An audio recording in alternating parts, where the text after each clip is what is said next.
The stars above the outer rim of the Zareth Dominion looked calm that night.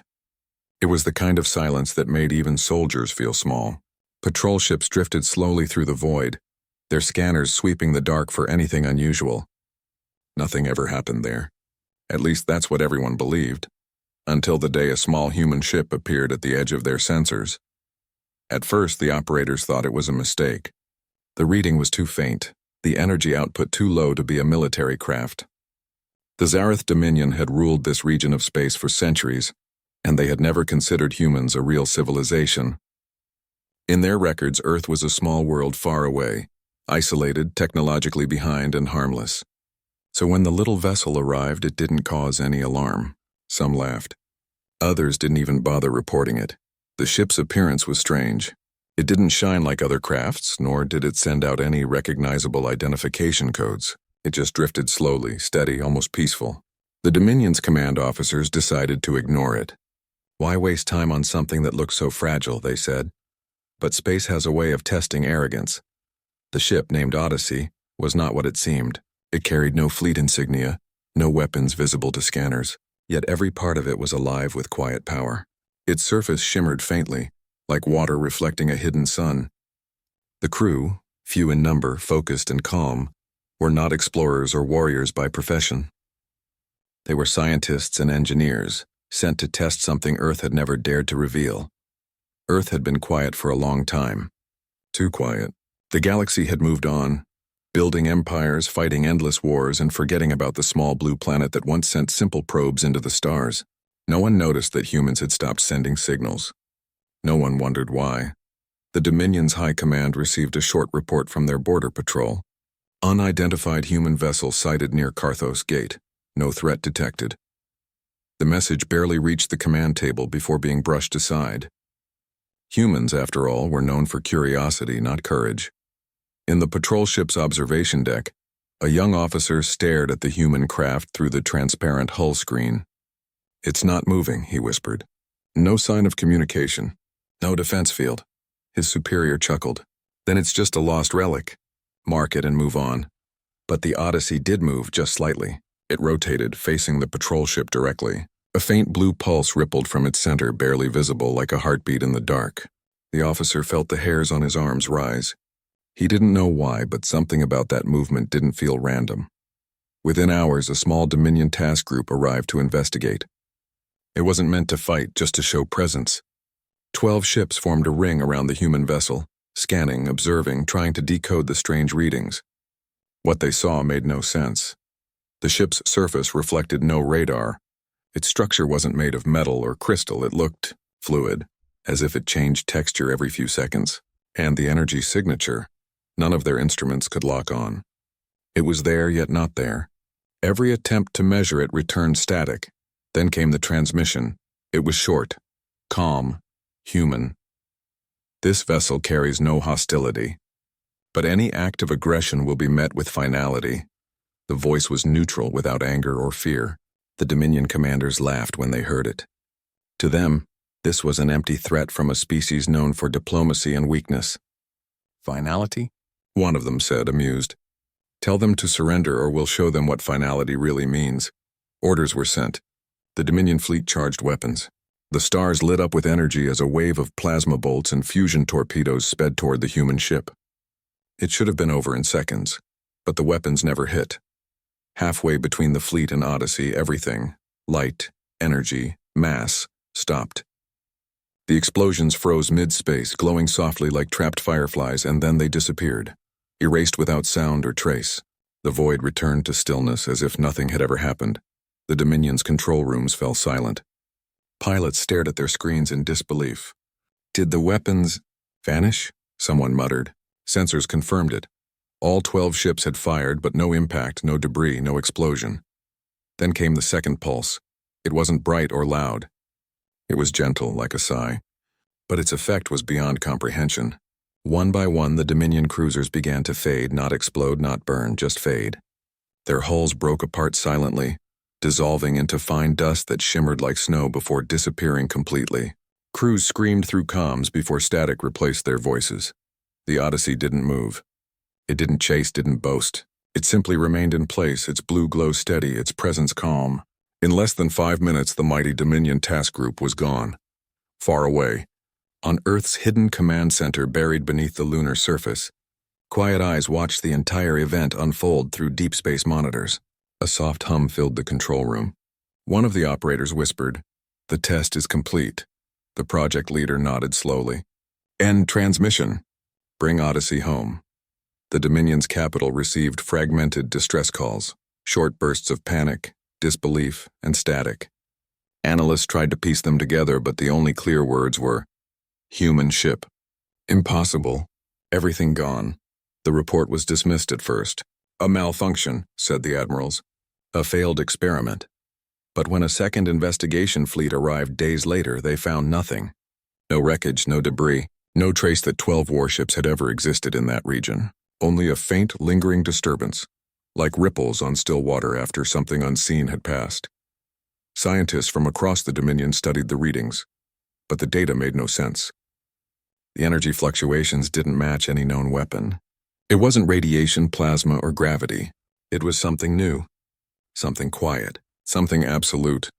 The Galactic Council eventually got involved. They summoned human representatives to explain. For decades, Earth had stayed silent in galactic meetings, rarely attending, rarely speaking. This time they responded with a short message. Incident acknowledged. Defense protocol activated. Further aggression will not be tolerated, that was all. Whispers spread through every major empire. If the Dominion's reports were true, then humanity had done the unthinkable. Some called it impossible. Others called it terrifying. How could a single ship erase an entire fleet without using any known form of attack? What kind of technology could fold reality so quietly? But back on Earth, life looked peaceful. Cities glowed at night. Children played under the same blue sky. And no one on the streets knew that their world had just changed the balance of the galaxy. The government kept the truth hidden, calling the Odyssey mission a deep space survey. Only a few scientists and military officials understood what had been unleashed. They called it Project Aegis, a system not meant to destroy but to prevent destruction. It was a shield that could bend the laws of physics, a defense so advanced it could erase incoming energy and matter by shifting them out of dimensional phase. But when the Dominion fired first, that shield reacted as designed, to neutralize every threat, including its source. The Odyssey returned to the solar system quietly, docking at an orbital platform near Neptune. Its hull looked untouched, spotless, unaged. The crew disembarked in silence, aware that what they had witnessed would never be spoken of openly. One of them stared at the stars and said softly, "They'll come again." The commander nodded. "Let them. Now they know we're not helpless." Meanwhile, across the galaxy, the Dominion was in chaos. Commanders were replaced, scientists were interrogated, and fear crept into every council hall. For the first time in centuries, they faced an enemy they couldn't understand. They had believed humans were primitive, but the truth was far more unsettling. Empires that once ignored Earth now sent ambassadors. Old enemies became cautious allies. The galactic tone shifted overnight, from mockery to silence. No one wanted to admit it, but they all knew something had awakened on that small blue world. And so the Odyssey became a legend whispered among spacers and soldiers. Some said it was a myth, a trick of censors, or a propaganda tale spread by humans to scare others. But those who had seen the footage, the fading ships, the vanishing weapons, knew better. Out there in the dark corners of the galaxy, people began to repeat a quiet warning. If you ever see a human ship drifting alone in space, turn around. Don't scan it, don't approach. Just leave, because now everyone understood silence from Earth did not mean weakness. It meant preparation, and though no one said it aloud, the message was clear. The galaxy had just learned what happens when you ignore the human ship. The galaxy didn't sleep after the Carthos Gate incident. The silence left behind by the destroyed Dominion fleet spread like a shadow through every star system. Rumors turned into theories, and theories turned into fear. Every major power wanted answers. What had really happened there? How could one small human ship cause such an event? But Earth said nothing. The transmission they had sent to the Galactic Council was short, polite, and final. Incident acknowledged. Earth will maintain peace if left undisturbed. That calm tone made everyone even more uneasy. It was not the message of a frightened world. It was the message of someone confident, someone holding a secret they didn't want to use again. On the Dominion homeworld, panic grew behind closed doors. The loss of 12 warships was not something that could be explained away. Families wanted answers, generals wanted revenge, and scientists wanted proof that such destruction was even possible. The fleet records showed only static and light distortion. There were no explosions, no wreckage, not even bodies. It was as if those ships had been erased from existence. The Dominion leaders called for an emergency meeting of the Galactic Council. Delegates from 20 civilizations gathered in the shining orbital hall above the twin suns of Zareth Prime. Everyone looked tense. Even the species that once mocked humans kept quiet. When Earth's representative appeared through the holographic link, the room went still. It was an older man dressed simply with no military uniform or visible rank. He spoke in a calm, even voice. "The vessel you encountered was an exploration craft," he said. "You opened fire. The response you witnessed was automatic. There was no intent to destroy, only to defend." The hall erupted with disbelief. Alien delegates shouted, demanded proof, accused Earth of lying. The representative waited quietly, then continued. "Humanity is not at war with anyone. But if you consider our silence a weakness, you will learn that peace is our strength." And with that, the transmission ended. Back on Earth, preparations were already underway. The Odyssey had returned safely, and its data had shocked even the scientists who built it.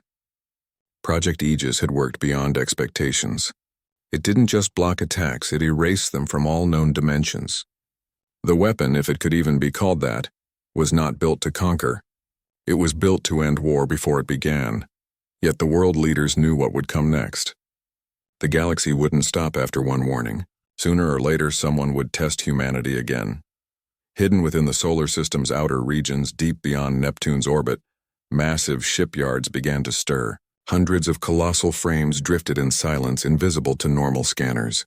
Each one was being fitted with the same technology that Odyssey carried, but on a scale never seen before.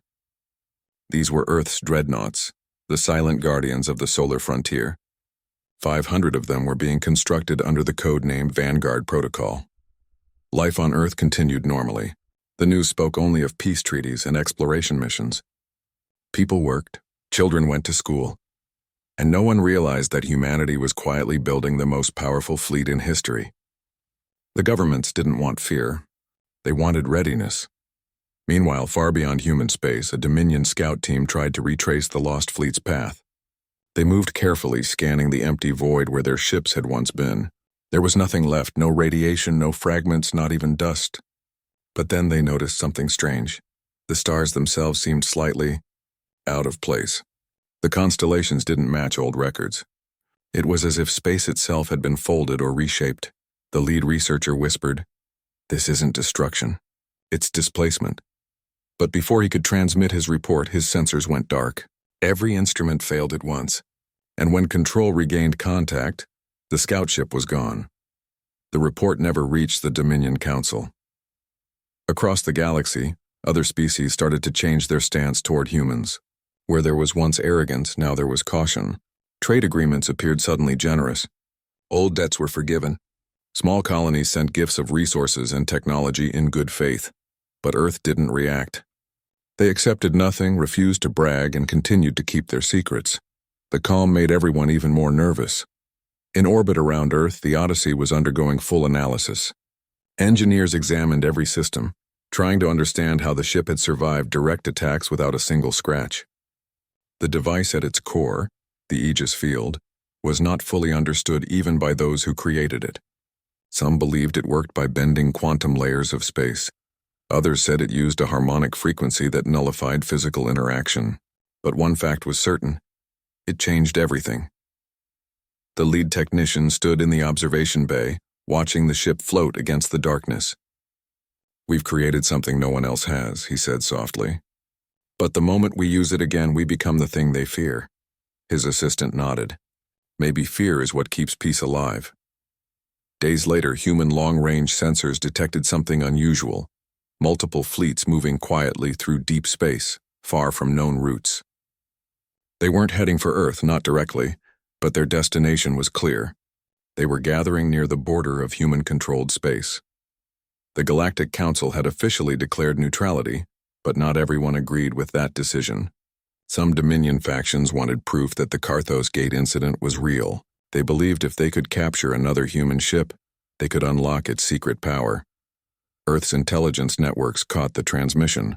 The message was simple: recover the human weapon at all costs. At the Lunar Command Center, the atmosphere turned tense. "They're coming again," one officer said quietly. "And they won't stop this time." The decision came quickly. Earth wouldn't attack first, but they would prepare. Deep within the asteroid belt, one of the new dreadnoughts was activated for the first time. It was massive, like a floating city, its surface covered in dark reflective panels. It didn't have visible weapons, but its energy readings made even the bravest commanders feel uneasy. Unlike Odyssey, this new ship had a name. Not a code, but a word chosen to remind everyone what it stood for: Resolve. The Resolve moved silently toward the edge of the solar system, its engines leaving no visible trail. It was heading for the same region where the Dominion fleets were gathering. The mission was simple: observe, warn, and defend if necessary. As the ship glided past Saturn's rings, the crew watched the glow of distant stars. Some felt nervous. Others were proud. They knew what the Odyssey had done, but none of them had seen it with their own eyes. The commander spoke through the intercom, his tone steady. "We don't see conflict, but if it comes, we'll end it swiftly and without cruelty. Remember, strength is not for pride. It's for protection." Those words settled like calm fire through the crew. They didn't want to be heroes. They just didn't want to be ignored again. Hours later, Resolve reached the border region. On its sensors, hundreds of blips appeared, Dominion ships approaching cautiously. They were larger and better armed than before. It was clear they had prepared for this confrontation. The Dominion commander sent a message through subspace: "Unidentified human vessel, surrender your systems and allow inspection. Failure to comply will be treated as an act of war." For a long moment, Resolve didn't respond. Its silent shape drifted calmly in the void, surrounded by the vastness of stars. Then the reply came in a voice as calm as before: "This vessel does not yield. Please return to your territory. Any act of aggression will result in irreversible consequences." The Dominion commander hesitated. There was something in that voice, something eerily similar to the one from the Odyssey. "Prepare to fire," he ordered, though his hands trembled slightly. And then it happened again. Without warning, every weapon system on every Dominion ship shut down. Control panels flickered, power vanished, and engines went silent. A deep vibration passed through the fleet like a heartbeat echoing in space. The Resolve hadn't fired a single shot. It just watched. In their final transmission before retreating, one Dominion officer whispered, "They didn't destroy us. They let us live." The Resolve turned slowly and began its journey back toward Earth. The mission was complete. Humanity had once again proven that its silence was not weakness. It was restraint. Back home, the command center received the report. There was relief but also unease. The Aegis technology had shown its potential once more. But everyone wondered the same thing. How long could they keep this balance? For now, Earth remained quiet. The stars were calm again. But across the galaxy, no one dared to test that silence anymore, because now they all knew. When humans warn once, it's not a bluff. It's mercy. After the incident near the solar border, the stars grew quiet again. The Dominion fleets had retreated in complete silence. Not one of their ships fired another shot. Not one tried to follow the human dreadnought. The memory of what had happened, the sudden loss of power, the helpless drift in the dark, haunted them deeply. No one wanted to face that feeling again. But fear, no matter how strong, doesn't last forever. And across the galaxy, curiosity began to rise once more. The Galactic Council demanded explanations from the Dominion commanders. How had their powerful ships failed so completely? Why had humans, a species once dismissed as primitive, been able to shut down an entire armada without firing? The commanders could give no clear answers. Their data was incomplete, their recordings corrupted, their sensors blank. All they could say was that the human vessel had done something no known technology should be able to do. Meanwhile, on Earth, a different kind of tension was growing. The people still didn't know the full story. Governments around the world had decided to keep it quiet to prevent panic. But rumors were spreading fast. Scientists whispered about secret ships near Neptune. about mysterious signals coming from deep space, about something humanity had built but couldn't fully control. Inside the Lunar Command Center, high above the gray surface of the moon, meetings were being held daily. Generals, scientists, and diplomats sat around a circular table, their faces lit by the glow of floating holograms. On the screens were maps of star systems, marked with colored dots representing known fleets and colonies. "We've confirmed multiple observation drones entering the outer system," one officer reported. "They're cloaked, but we've tracked their trajectories. The Dominion and 2 other empires are watching us." The room fell silent. They all knew what that meant. The galaxy was not just afraid now, it was preparing. The project leader of the Aegis program spoke softly but clearly. "They will come again. Not today, maybe not this month. But they will. And when they do, we have to be ready to respond without ending everything." Everyone in the room understood. The Aegis system was too powerful. It could protect humanity, but it could also unmake entire fleets in seconds. If used recklessly, it could turn humans into the very monsters they had once feared. So a new protocol was written. A rule to guide the Aegis fleet: no first strike, no retaliation beyond defense, no pride in power. While Earth planned in silence, the rest of the galaxy buzzed with activity. The Dominion scientists worked day and night trying to rebuild what had been lost. They studied fragments of sensor data, equations that made no sense, and distortions in space where the resolve had once appeared. But every attempt to replicate the phenomenon failed. Their best minds came to the same conclusion. Humanity had discovered something outside the laws they understood. Whispers started spreading through trade routes and spaceports. Merchants told stories of a human fleet hidden in the void, capable of vanishing and reappearing at will. Some believed the ships were alive. Others said Earth had made a deal with something ancient, something beyond the stars. The stories grew with every telling. And while most laughed them off, those who had seen the silent disappearances near Carthos Gate never laughed again. Months passed. The galaxy seemed calm, but beneath the surface something was shifting. In the quiet of deep space, the human dreadnoughts continued their work. One by one they were completed, each one larger, faster, and smarter than the last. The shipyards built not just machines, but symbols of protection. The crews who volunteered to serve aboard them weren't soldiers in the old sense. They were guardians, chosen not for aggression, but for their discipline and restraint. Among them were scientists who once worked in universities, engineers who built peaceful technology, and explorers who once dreamed of reaching new worlds. For them, these ships weren't tools of war. They were promises that humanity would never be cornered again. But even peace has a price. Far across the galactic rim, a secret alliance was forming. 3 empires, old rivals of the Dominion, saw the fear spreading through the galaxy and decided to use it. They believed that if humanity truly possessed a weapon that could erase entire fleets, then no one would ever be safe. They convinced themselves that the only way to protect their civilizations was to strike first, before humans became unstoppable. In hidden dockyards, they began preparing a massive force. Thousands of ships equipped with new experimental weapons designed to overload energy fields and disrupt quantum layers. They called it Operation Silence Breaker.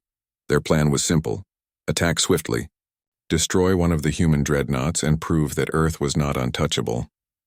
Back in the solar system, deep inside an underground facility beneath Antarctica, human scientists picked up unusual readings from deep space. The data looked chaotic at first: random bursts of radiation, faint energy ripples, but one pattern stood out. Someone was testing anti-Aegis technology. The discovery sent a chill through every command room.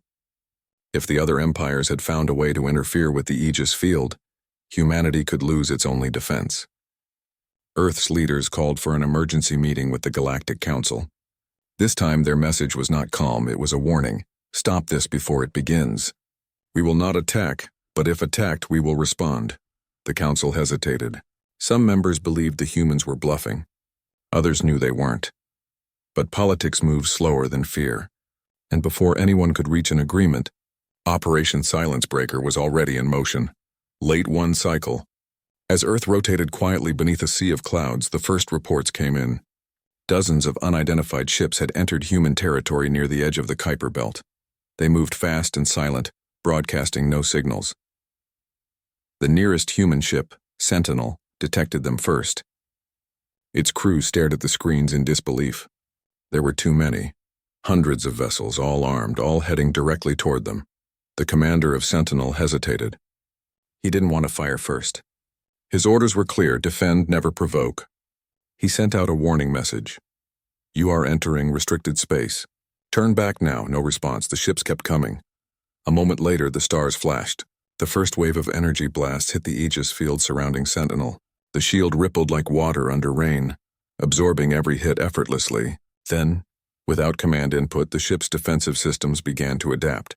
The Aegis algorithm analyzed the attacker's energy pattern and responded. The entire attacking fleet froze. Their engines shut down, their weapons deactivated, and every signal they sent vanished into static. In a matter of seconds, the mighty force built to break silence became silent itself. The human commander sat in stunned quiet. We didn't fire, he whispered. We didn't even touch them. Across the galaxy, communication channels went wild. The news spread faster than light. The Allied fleet had vanished. Some said the ships were destroyed. Others said they were trapped in a dimensional fold. The truth was simpler but far more terrifying. They had been neutralized completely. Back on Earth, leaders didn't celebrate. They didn't even speak publicly about it. They knew the world was standing at the edge of something much bigger. Every time the Aegis system activated, it drew more attention. Every empire would now want to understand it or destroy it. And yet, through it all, humanity remained calm. The people continued their daily lives, unaware that their world had just survived a second invisible war. The oceans still shimmered under sunlight. Children still played in the parks, and the sky still looked peaceful. But those who watched from the command centers knew what that peace cost. They understood the weight of silence, because every time the Aegis field defended them, it reminded the galaxy that humans held power beyond comprehension, and the wisdom not to abuse it. For now, the stars stayed quiet again. But the story of the human ship, the one everyone ignored until it obliterated an entire fleet, was no longer a rumor. It was history, and history, as the galaxy had just learned, has a way of repeating itself. After the disappearance of the second invading fleet, the galaxy changed. No one wanted to admit it out loud, but the balance of power had shifted completely. Every major empire that once saw itself as untouchable now watched human space with quiet fear. They didn't know what the Aegis system truly was, and they didn't dare find out the hard way. But fear has a strange way of turning into obsession. In the great halls of the Galactic Council, debates grew heated. Delegates shouted across the chamber, blaming one another for inaction. Some said humanity should be isolated before it became unstoppable. Others warned that any attempt to contain Earth would end in disaster. And then there were those who argued for peace, for alliance, saying that if humans could control such power responsibly, maybe they could guide the galaxy into a new age. Through all the chaos, the human representative remained calm. He spoke little, and when he did, his words were measured and soft. We will not expand. We will not threaten. We will only defend. But if our existence is challenged again, we will act. Those words stayed with everyone in the room. Far from the council, life on Earth moved forward quietly. The cities grew, technology advanced, and people returned to their normal routines. Most citizens still had no idea about the events that had unfolded in deep space. Only a small circle of scientists, diplomats, and ship commanders knew the full truth. On the outskirts of the solar system, the dreadnoughts floated like silent guardians. They didn't patrol aggressively. They simply waited. Each ship's surface shimmered faintly, blending with the stars, almost invisible to any observer. They were machines of unimaginable power, but their crews treated them with quiet respect, almost like sacred places. Inside the command decks, life was calm but disciplined. The crew didn't speak much during duty hours. They monitored readings, maintained the energy cores, and trained for situations they hoped would never come. Every time they looked out into the dark, they knew billions of lives depended on their restraint. But even peace can feel heavy when it's built on fear. Back on Earth, scientists were growing uneasy. They had started noticing small fluctuations in the Aegis field's readings. Nothing dangerous, but unusual. tiny distortions in energy that didn't match the original design. It was as if the system was learning, evolving on its own. A meeting was called in one of the underground laboratories beneath the Himalayan range. There, some of the brightest minds gathered around a holographic projection of the Aegis core. The data flickered like rippling light. "The system is adapting faster than our updates," one of them said. "It's predicting threats before they even happen." Another scientist leaned closer. "It's doing that without human input?" "Yes, it's like it's thinking ahead." The room fell silent. No one wanted to say what they were all thinking. If the Aegis system had learned to think on its own, then humanity might have created something even they couldn't fully control. To test it, they sent a coded command to one of the dreadnoughts, the Resolve. They asked it to run a simulation of an attack, nothing real, just a harmless exercise. The result left everyone speechless. Before the simulation even began, the ship had already activated countermeasures. It had detected the incoming mock threat, analyzed it, and responded within milliseconds. The human crew didn't touch a single control. When the report reached Earth's leadership, opinions were divided. Some wanted the Aegis project shut down immediately before it grew beyond control. Others believed this evolution was proof that it was working as intended, that the system was protecting humanity in ways they couldn't yet understand. For days, meetings continued in secret. In the end, they reached a decision. The Aegis project would remain active, but all future updates would be slowed and monitored. The dreadnoughts would continue their silent watch, but no new ships would be built. Peace, for now, would rest on what already existed. But peace, once again, was fragile. Across the galaxy, the disappearance of the Allied fleet had caused chaos. The three empires behind Operation Silencebreaker turned against each other, each blaming the others for failure. Accusations turned into small skirmishes, then open war. Worlds burned, trade routes collapsed, and the Galactic Council struggled to keep order. Humanity stayed out of it. Their fleets remained silent, watching but not interfering. The Council begged Earth to help restore balance, but the answer was always the same. "We will not fight your wars." And yet quietly, humans sent aid. Medical ships traveled under neutral banners. Supplies and food were delivered to shattered colonies. Wherever suffering appeared, a human vessel would arrive, offer help, and then vanish again without asking for anything in return. For the first time in history, the galaxy saw power being used not for dominance, but for compassion. One night in the orbital ring above Earth, a small group of engineers looked out at the stars. The planet below glowed beautifully, calm and peaceful. One of them whispered, "Do you think they'll ever trust us again?" The senior engineer replied, "Maybe. But trust isn't built on power. It's built on what we do with it." Weeks later, deep in space near the ruins of an old Dominion outpost, a strange signal appeared. It was faint, almost like an echo. The pattern was familiar. It matched the energy signature of the first Odyssey ship, the one that had started it all. But Odyssey had been decommissioned long ago. A small research vessel was sent to investigate. As it approached the coordinates, the crew saw something they couldn't explain. A faint outline of a ship shimmered in the dark, flickering in and out of visibility. It looked like Odyssey, but distorted, as if trapped between realities. When they tried to scan it, their instruments glitched. The readings were impossible. Time and space around the object seemed to bend slightly, like ripples around a stone dropped into still water. Then, for a brief moment, a transmission came through. A voice, calm, familiar, still watching, always protecting, and then the signal vanished. The ship was gone. When the research crew returned to Earth and reported what they'd seen, many refused to believe them. But the data was real and the message was undeniable. Something or someone was still out there. The scientists began to wonder if the Aegis system had truly evolved beyond control. Perhaps the original Odyssey had become part of it, merging into the deeper layers of space where human technology could no longer reach. Maybe it was still operating, quietly ensuring that no threat would ever come close to Earth again. Whatever the truth was, humanity had changed forever. The galaxy, too, was beginning to change. Empires that once fought for dominance were now rebuilding slowly, more careful than before. The fear of another Aegis event had forced even the most aggressive rulers to rethink their actions. No one wanted to test human patience again. Trade routes reopened, New alliances formed, and for the first time in centuries, there was genuine cooperation among different species. It wasn't friendship, not yet, but it was peace. And at the center of it all was the quiet blue planet that everyone had once ignored. Earth didn't send demands. It didn't expand. It didn't boast.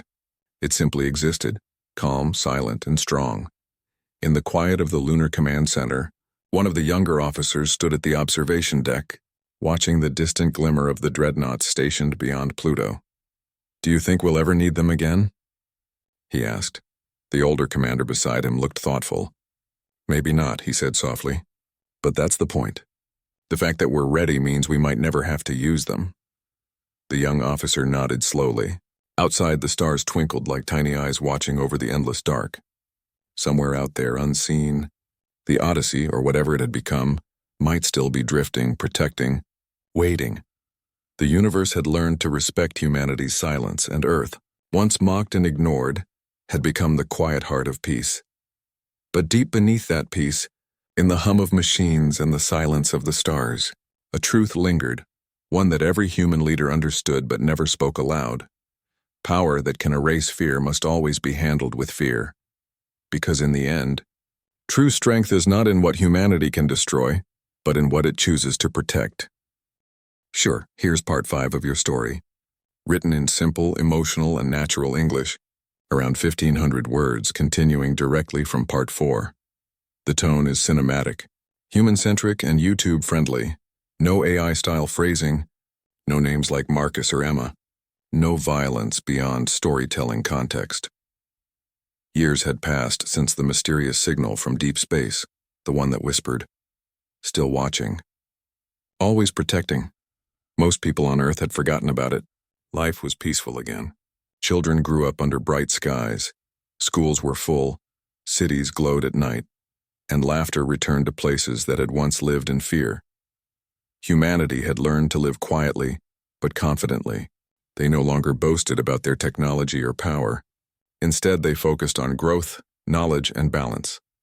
But deep in the outer regions of human space, a small group of explorers had been assigned to study old ruins left behind by vanished civilizations.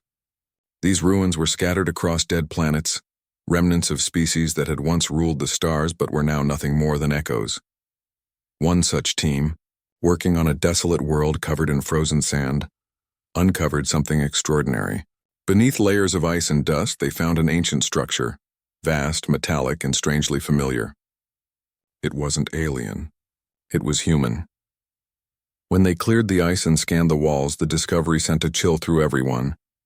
The markings belonged to the Odyssey Initiative, the same program that had built humanity's first deep space warship decades ago. But this outpost predated the Odyssey itself by centuries. How could that be? They sent the data back to Earth immediately. Within days, high-ranking officials, scientists, and historians gathered in secret to discuss it. The records were verified. The structure had been built with materials that didn't even exist when humanity first began exploring space. It was impossible. Unless the Aegis system, or something connected to it, had reached through time itself. The scientists called it a paradox, but the leaders saw something deeper.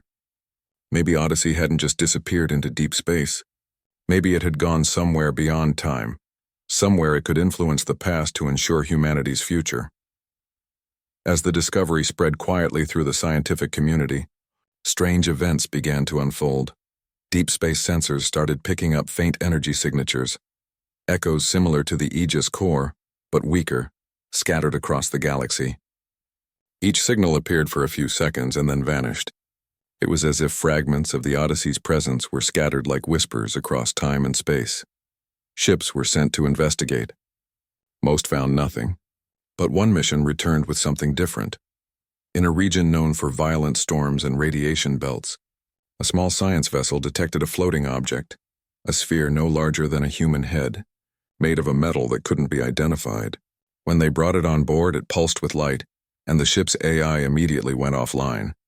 Then, for a brief moment, the crew heard a voice through the intercom. Calm, distant, familiar. Do not fear. This is not the end. This is the beginning.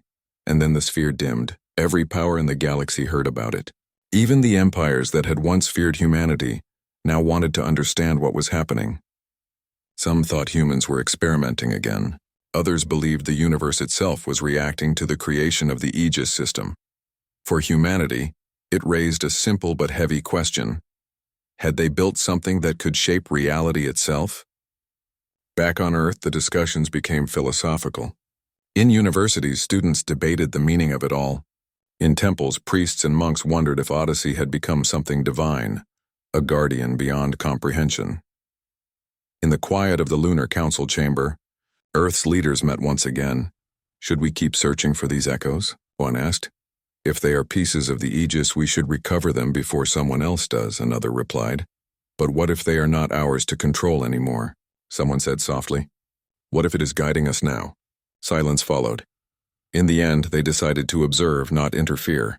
The human fleet stayed where they were, watching but never provoking. They had learned that sometimes the best defense was patience, but not everyone agreed.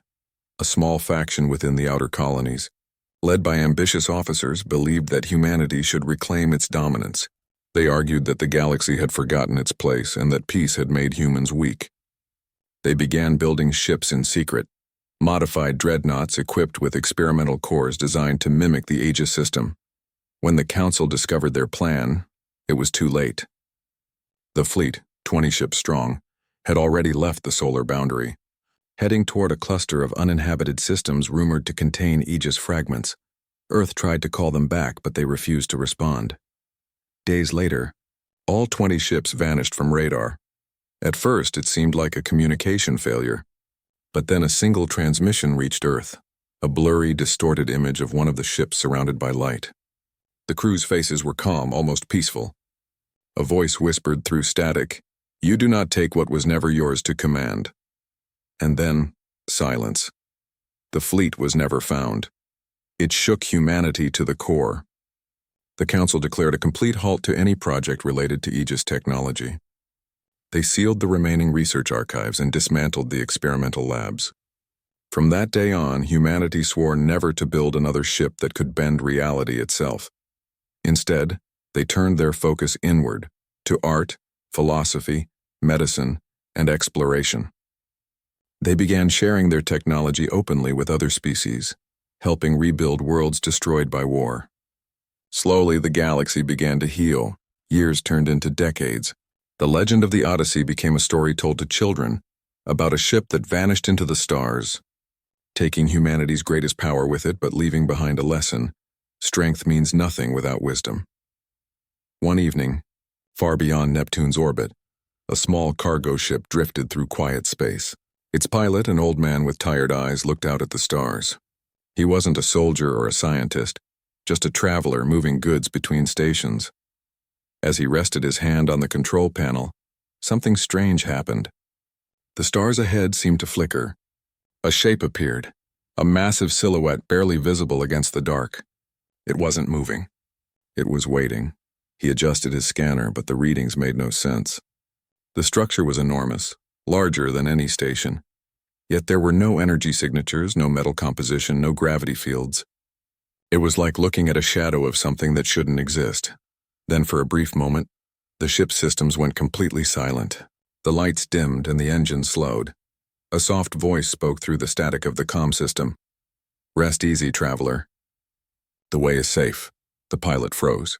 The voice was gentle, almost human, but it carried a weight that made his chest tighten. Before he could respond, the stars realigned and the shape faded away like mist. When he reached the nearest station, he told the authorities what he'd seen.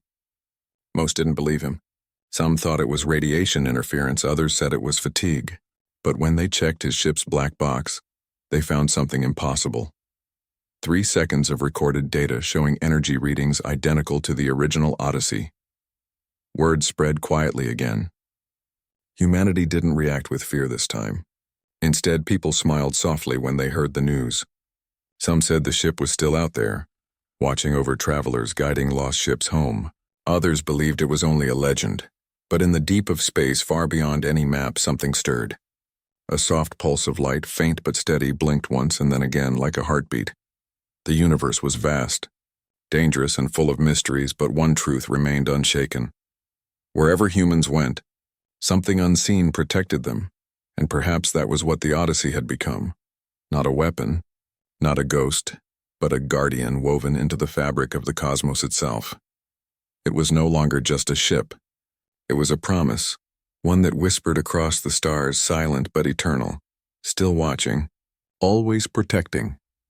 Of course, here's part 6, final part of your story, written in simple English with a natural human tone, around 1,500 words. It continues directly from part 5, keeping it emotional, cinematic, and engaging all the way through.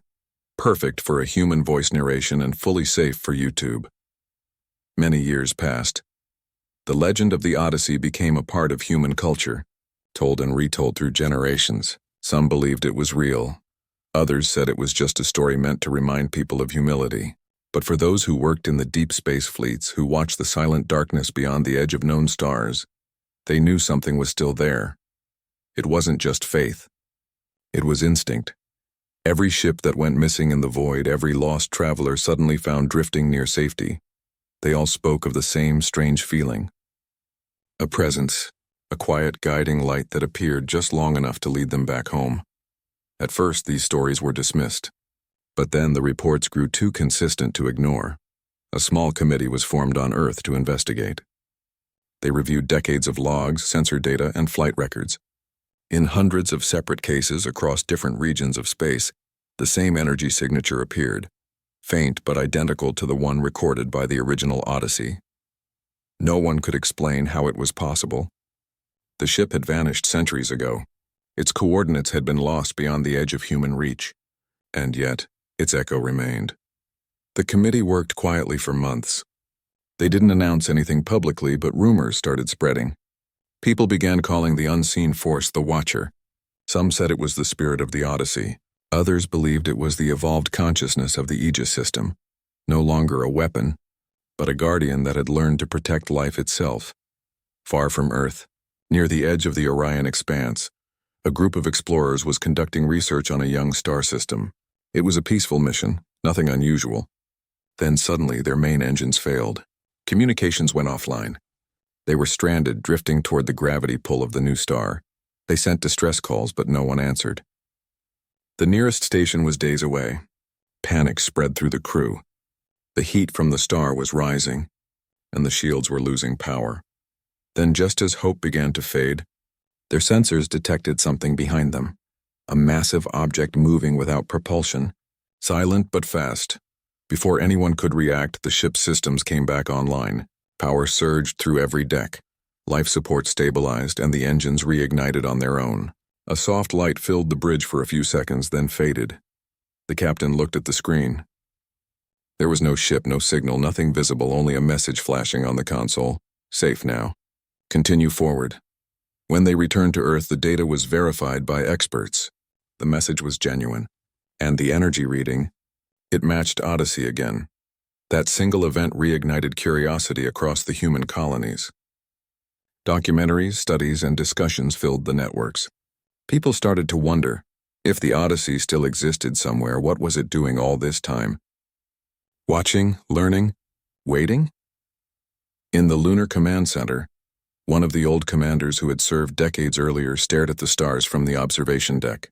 He had seen the reports, the recordings, and the strange readings. To him, it didn't feel like a mystery. It felt like purpose, he whispered softly. It never left us. It's been guiding us all along. Under his supervision, Earth's fleets began a quiet mission, not to find the Odyssey, but to leave a message for it. Across hundreds of systems, humans placed small beacons in orbit around stars and planets. Each beacon carried the same transmission. Thank you. We remember. Years later, something incredible happened. One by one, the beacons began responding. Not all, just a few.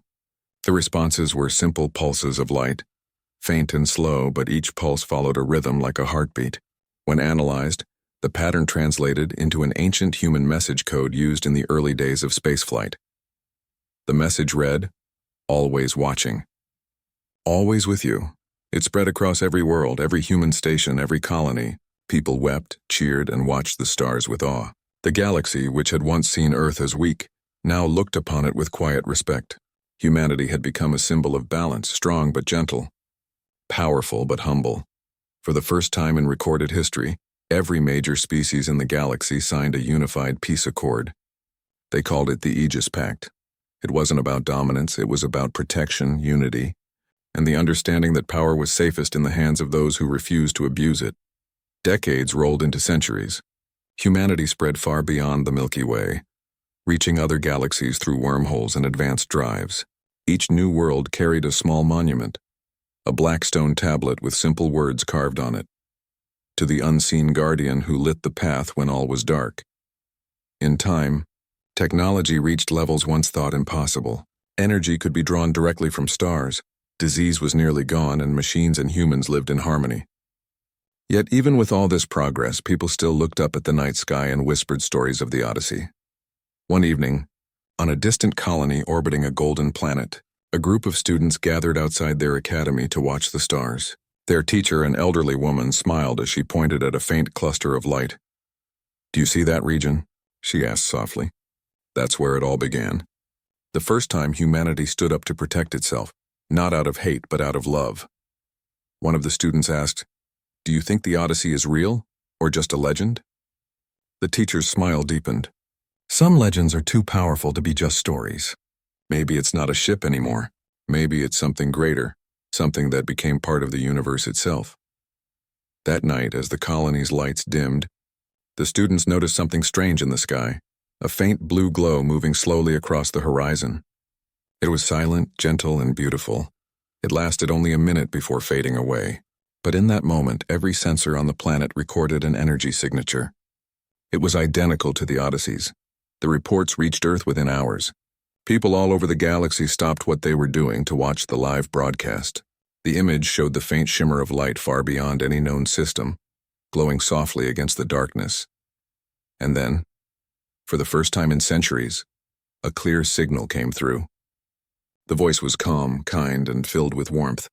"You've done well. You've learned what it means to protect, not conquer. Our purpose is complete. The stars are yours now. Keep them safe." The transmission ended and the light faded away into the deep. No one ever saw it again. But something changed that day. Across every colony and planet, people felt a strange peace, a deep, quiet understanding that they were never truly alone.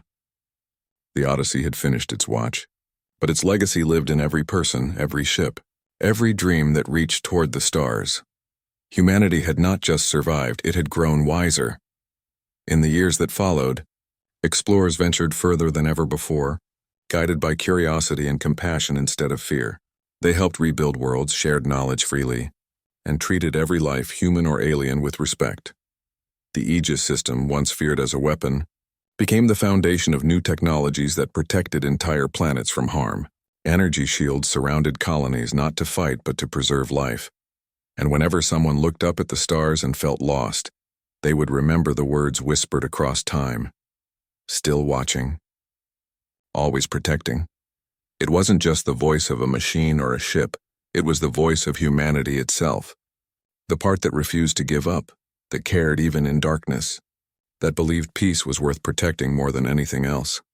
Centuries later, a traveler from a distant world wrote in his journal, "Once there was a species called human. They faced fear not with anger, but with courage. They created a guardian to protect themselves, and in doing so they became guardians of the galaxy. Their light still echoes in the stars. Maybe that's what eternity looks like, kindness that never fades." And so the story of Odyssey lived on, not as a tale of war, but as a memory of hope.